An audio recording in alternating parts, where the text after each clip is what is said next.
What advice would you give parents, given what you see about raising their kids? Well, it's as parents know, it's tough, and I've been asked that question, fairly frequently. And what's amazing is just over the last few years, kind of the parameters of the answer have changed dramatically. Because it used to be, it wasn't that long ago, it was, should I get allow my high school student to have a cell phone?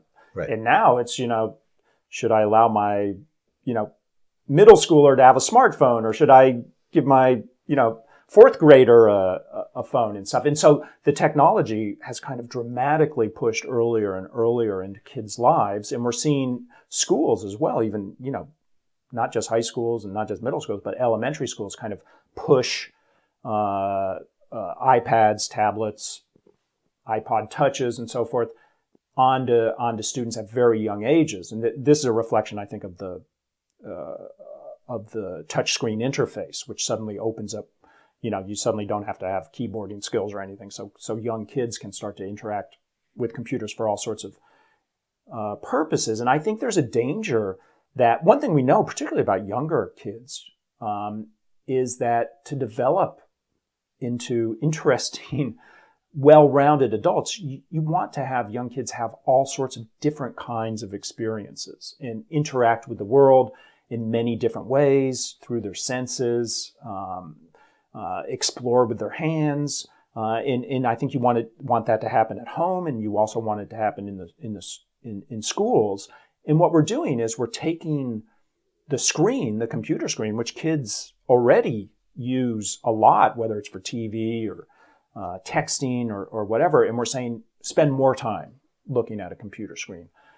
And it strikes me that goes against what the fundamental and long-standing conclusions of developmental psychologists, that you don't want to narrow kids down to interacting with the world through a screen, through one medium.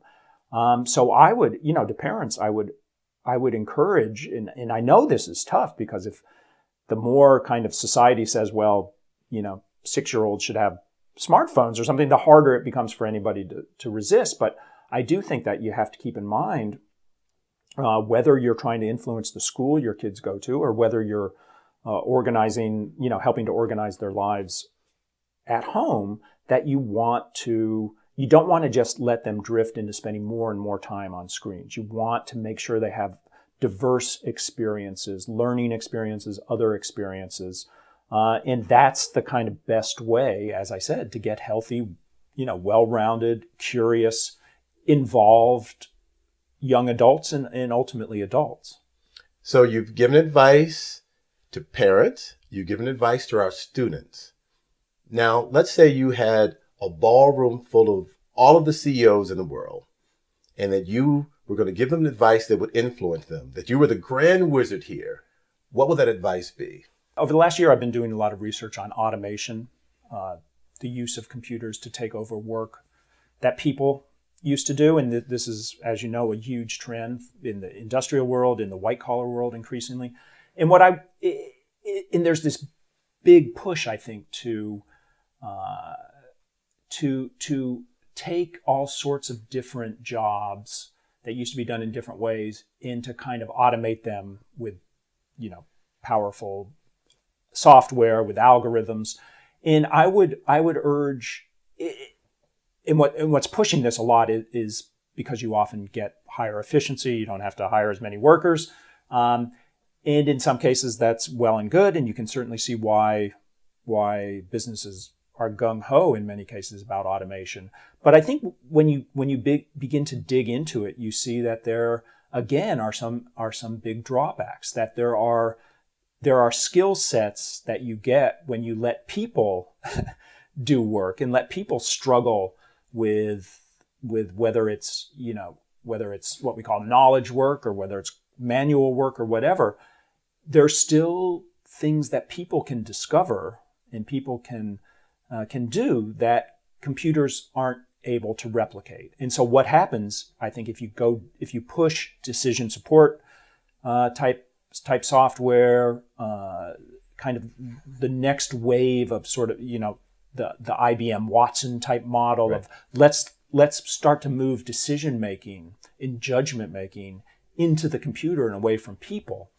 I think you can do that in the computer. Might be faster, will probably be faster, but there are still subtle insights that come with allowing people to really grapple with hard problems without reverting to very fast computers that can often lead to really breakthrough type ideas and thoughts. And so I would, we're at the stage, I think, where we're going to see this acceleration of automation throughout all layers of companies.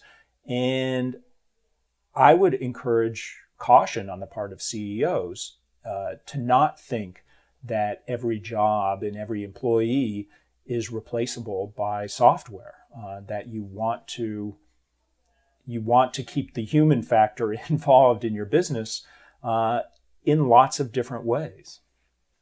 Do you worry that people are going to view you as just a grumpy Luddite who's kind of railing against, technologies? Does that worry you at all? This is the time when we really need to think more critically than ever. And so, I'm completely comfortable using computers. I do a lot of my research, through Google, through the web. Have been a long time user of computers, but at the same time, I'm going to allow I'm not going to turn off the critical functions of my brain, even if it means somebody calling me a Luddite once in a while. I think the idea of not falling into the trap that thinking more information is always better is an amazing lesson that everyone should listen to, from raising your kids to running a company. And I think if that gets through, then I think you've done the world a great service. So thank you. On behalf of the Center for Digital Strategies, I want to thank you very much for spending time with us. My pleasure. And good luck. Thank you.